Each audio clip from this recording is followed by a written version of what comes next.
The quest for shiny blue crystals continues. We are back featuring another game with the United Earth Directorate, the UED. But I gotta orient you on this one because our Zerg opponent is not human, he is AI.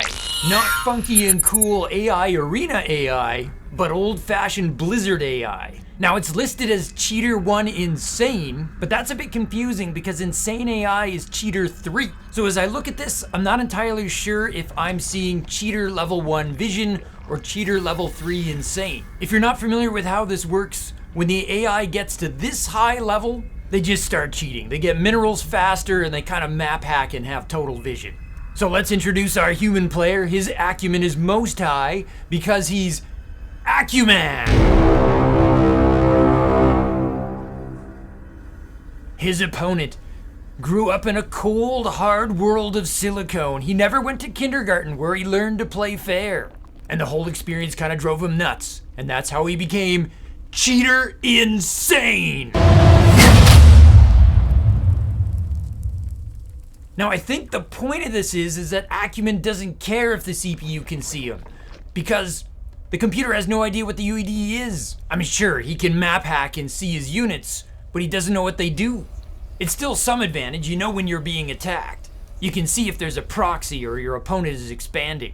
But you can't just go and outright hard counter somebody if you don't know what the counters are. Okay, so that's the stage. Akuman has his teleportation node already up, and he's made a pair of quick garms. Cheater's already made a couple of lings and he's chasing out that salvager scout. Cheater went pool first and he actually put it down at the 30-second mark. He could be getting aggressive, the old, I don't know what it is, but I'm just gonna kill it. Akuman goes up to 4 garms and he's making 5 and 6.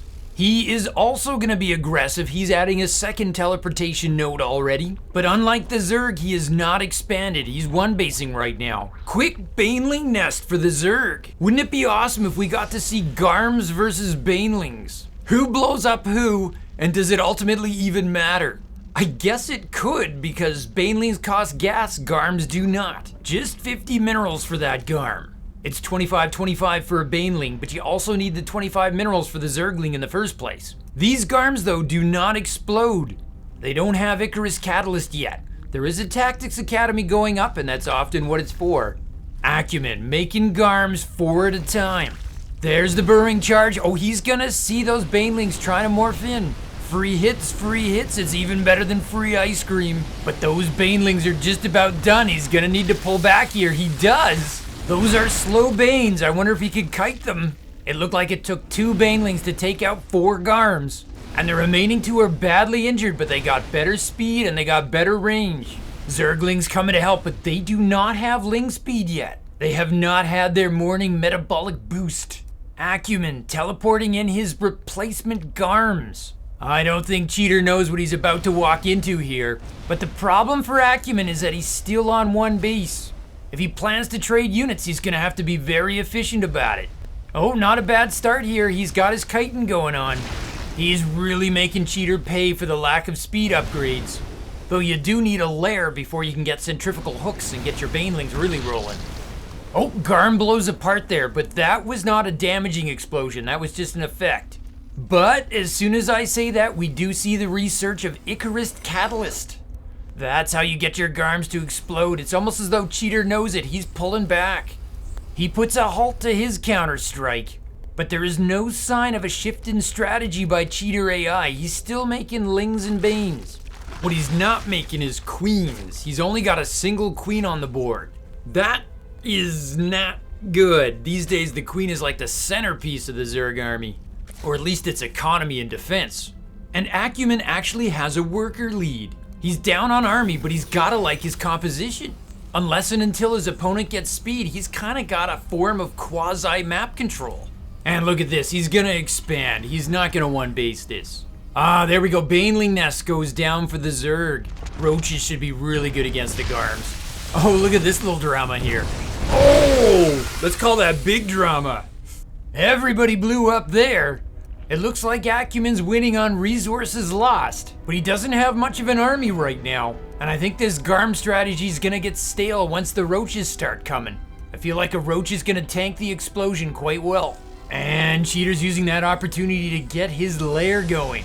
4 more Garms, 4 more Garms. Oh, one thing I totally forgot to comment on in my excitement about the AI is that you can see that Akuman is not using beacons at all. He's using call downs. So he's got the complete UED building cheese going on here. Okay, another wave of Garms coming. Roaches are mixed in with the Zerg this time though. We'll see if I'm right. I don't think this is gonna work as well anymore. Zerg is clustered on that ramp. Akuman using singles to try to attract those banelings. Well done. Much more efficient than I was expecting. He'd love to trade 1 Garm for 5 Zerg units. Blow me up, you'll lose all your banelings, and then I'll take all your Zerglings with me. Can Akuman keep up the micro though? Because he is slipping on the macro. Cheater has the worker lead, and Zerg is significantly outmining the UED now. Remember, Cheater is cheating economically. He's got free money floating in, so that's to be expected. He's also getting a Hydralisk Den and an infestation pit. That'll definitely remove the range advantage on those Garms. But Akuman is gonna try to make hay with them while he still can. Yeah, look at that, the roaches are just too tanky to care. That sounds like a t-shirt. Too tanky to care. I'm too tanky for my shirt. Too tanky for my shirt. So tanky it hurts. Okay, we've got Zergling speed, we've got Hydras, and we've even got an Infestor on the way. Akuman pivoting to Tyrannus. And there's your Roach Killer, that's it. I love it, superior range and better damage against armor. Akuman is gonna have to counter his opponent compositionally, consistently. I think that's one of the only paths to victory here. Blizzard AI doesn't really play a composition game. It has tactics, I'm not saying it doesn't have tactics, but primarily it just makes more stuff than you. Here come the Garms, and they're gonna catch Zerg making a forward 3rd base. Well, I thought he was gonna miss it there. No, we should be able to get a free cancel on this thing. Completely undefended and probably too aggressive. Look how that many Garms struggle to bring down that hatchery. I've said it before, but they look like they're doing so much more damage than they actually are. Okay, here's the reaction. I was wondering what Cheater was doing here. And he's actually even got Ravagers now. No cancel, Akuman's able to just outright kill that base. Zerg retreats to his ramp yet again, which hasn't worked well for him. It's just packing him up even more for the Garm explosions. But now the Hydras and the Ravagers are killing him at range. Akuman is turned away, but he's gotta be happy. He used his bottom tier tech and he took down a 3rd. Meanwhile, his own 2nd base is up and running. Normally, being on even bases with the Zerg is something to feel confident about, but not when your opponent's a cheater. Not just Tyrannus, people. There's also Strike Troopers and Lazarus in this new infantry. I still think that could be very effective, but I think he's gonna need a lot more of them. Cheater's getting everything. He's getting a Lurker Den. He's getting Burrow. He's getting +1/+1. Oh, Akuman cancels the teleportation node, but he's just rebuilding it in a different location. We are even on workers, even on army, just not at all even on income. Oh, we've got some Hurricanes in production. That's our first mech. The munitions factory is now done. The Zerg 3rd is not done. Boy, would Akuman like to shut that down again. Oh, mutate ventral sacks. Are we gonna see drop lords? Both our players building up those armies. Neither has gone for the gold base at this point. Akuman is really building up his Lazarus count. He's kind of getting me excited that he might actually use their Lazarus device ability. I feel like I talk about that every UED game I cast, but never actually get to show it to you guys. Oh, he found that unguarded 3rd, and he found it just in time. Those Tyrannus should be perfect for shutting that down. Hatcheries are armored, and since they have an armor of 1 in this instance, it's more of a vulnerability than it is an asset. Akuman's trying to sneak his Garms around. He's actually gonna do it. He's got a path to the natural. But Zerg is crushing the infantry, landing those corrosive biles. I see pink and blue on those health bars. Akuman brought his infantry back to life. He did it again. The biles killed everybody and he just revived them. I know it's crazy, but there is no limit to the number of times you can revive your infantry. If you have the energy, you can do it all day long. He got the hatch and he gets out of there. It's the yellow jacket Lazarus that were the MVPs of that fight. A revived unit comes back with 50% of its health. It costs the Lazarus 60 energy to pull off that stunt, but he's got 120 energy when at full. There's those Hurricanes. They've got mounted flamethrowers. And having denied the Zerg 3rd, he's gonna try for one of his own. Zerg still on 2 bases, but pulling double the income of the UED. Though Cheater is attempting to double expand. At this point, I think Cheater needs the larva more than he needs the money. Cheater has also started up a spire. Akuman also double expanding to the exact same mirrored location. Neither player taking a chance on the gold. Cheater adding additional queens. He has like no creep spread at all. I guess if you're map hacking, you don't need the creep provision, but it also gives you speed, and I'm disappointed that Cheater isn't taking advantage of that. If this was Eris, the entire map would be gray by now. On the other hand, Akuman should be concerned that his opponent is close to getting 2-2. The UED player is not pursuing numeric upgrades at all. At some point, that's gonna present a problem. Now there's some deep analysis for you. Hey guys, Zugzwang thinks upgrades are good. Oh, there's an infusion tower now. That combos really well with the Lazarus. All that infantry at 50% hit points, the infusion tower brings him up to 100%. There are drop lords, but they are empty. Files away. Oh, they connect, but the Lazarus dodged them. Akuman leaves his infantry still shooting. He takes the bile hit and then uses his Lazarus to bring them back to life. I have no idea if that's actually optimal or not, but what it does is it means their DPS never drops off. The Hurricanes are wiped out, but the infantry is miraculously all still there, and Akuman is enjoying a large army lead, or he was until Cheater did some super macro there. Finally, at 4 functioning bases, he's doubled his larva production. And he's got some queens finally for injects. Goodness knows they're not using their energy to make creep tumors. We are seeing Crimson Eyes now in production for the UED. That is in reaction to the lurkers. He needs those for detection. You can also get an upgrade that turns it into a device that repairs from the air, sort of like a medevac for mech. But since Akuman is really rocking the infantry right now, I don't know if we'll see that. Khalil Reconstruction finishing for the Zerg. That's roach speed. A huge round of 10 drones being made, but Akuman is making 9 Tyrannus. When we get that many, can we call them the Tyrannus Rex? Oh, he is researching the repairability for the Crimson Eye. Now he just needs a mechanical unit he can actually use it on. Cheater is getting neural parasite for his infestors. We have definitely seen AIs be really effective with neural parasite before. Oh, the Tyrannus Rex is pushing out. Just one Hurricane in front, followed by the Tyrannus Rex with the Lazarus behind it. Oh, this is gonna be a horror pinata for sure. They're gonna lay waste to that hatchery. Cheater has a faster response this time. Parasitic bomb on the Crimson Eye. Perfect fungal on the bile. But look at that. The Lazarus are just recycling the Tyrannus over and over. Oh, that is so good. They're just taking the bile straight up and not moving. Every single UED unit has died at least once. Huge army lead for Akuman. But Cheater immediately rebuilds with every larva he has. Man, he needs a macro hatch so badly. You'll see that the Tyrannus attack ground only, so the Overlords are kind of safe. I think the Lazarus is the only unit he has that can shoot up. Oh, and Akuman's lost all his detection. The lurkers are a big problem for him now. And that is why he's pulling back. But while he was microing that fight, he accumulated a big bank and he's about to spend it. And his weapon of choice is gonna be Typhoons. Oh, we've seen these just wreck armies before. Unlike the Tyrannus, they can hit air, but on the downside, they don't come back to life. But there's a good synergy there. You need to make the Crimson Eyes for detection anyways. So why not give them something to repair? Oh, and to go with it, he started a numeric upgrade. Research Heavy Weapon Targeting Adjustment Level 1. He's definitely doing a tech switch here. It's not like the infantry let him down. He just cleaved through that Zerg army. His problem is just macro and money. Zerg has a bigger army already. Zerg got his 4th up at the top left and he's rebuilding his 5th. I still can't quite get over that neither player wants to take the gold. The golds on Blackburn are very strong. I mean, let's be real, gold minerals are great on every map, but they're particularly accessible on Blackburn. Oh, this time it's gonna be Cheater who's pushing out. That's good for Akuman because he's gonna be able to use his infusion tower. It's almost like trying to attack into a shield battery that never runs out. All right, I read the weather report and it's time for a typhoon. Cheater lands that fungal and follows it up with those corrosive biles. Akuman did get those Crimson Eyes to spot the lurkers in the back. So much damage from those typhoons. Cheater has corruptors now. They're gonna go after the Crimson Eyes. They are acting like observers, but they are not cloaked.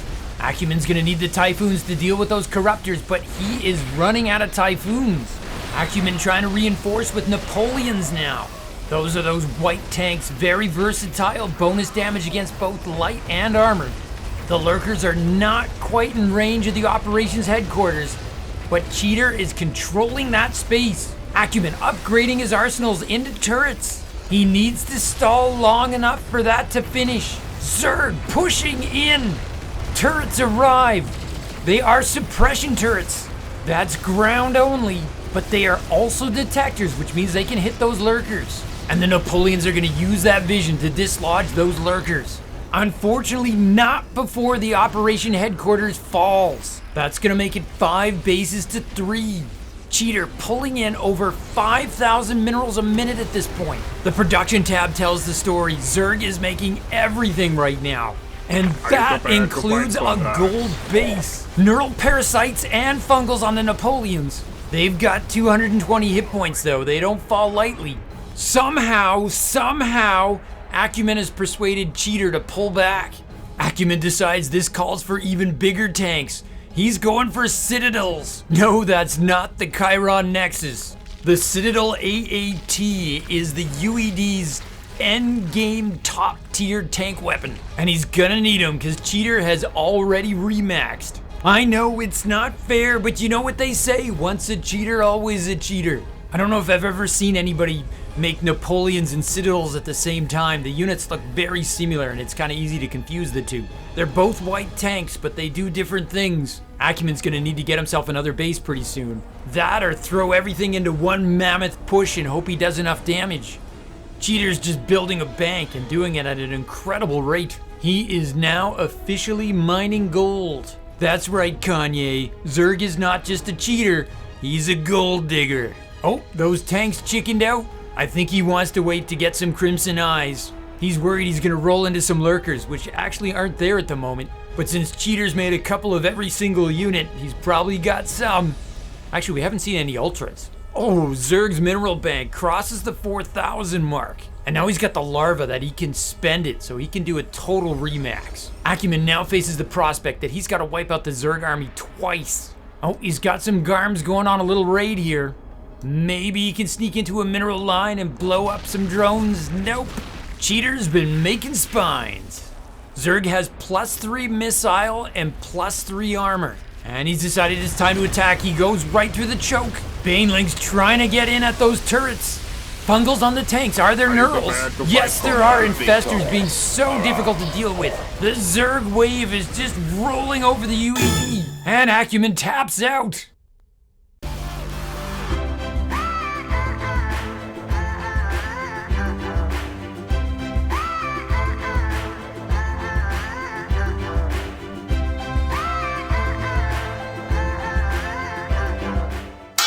Even incredible efficiency from the UED was not enough to deal with the cheating. So this game was probably mostly about the cheater level AI and what you need to do to defeat it. Honestly, I'm not that interested in that, so I'll limit myself to a few quick points. Just about every time I've seen a high level player beat cheater, they almost always do it either by 1, dropping the AI consistently and keeping their economy and army size under control from the opening tip, or 2, turtling super hard, defending the cheater's opening push with huge efficiency, and then countering it right then and there all the way to the W. There's no real third base denial strategy or path to victory by out-macroing your opponent. It just doesn't happen. Let me tell you what did excite me about this game though, and that is that Akuman demonstrated the huge potential of the Lazarus device.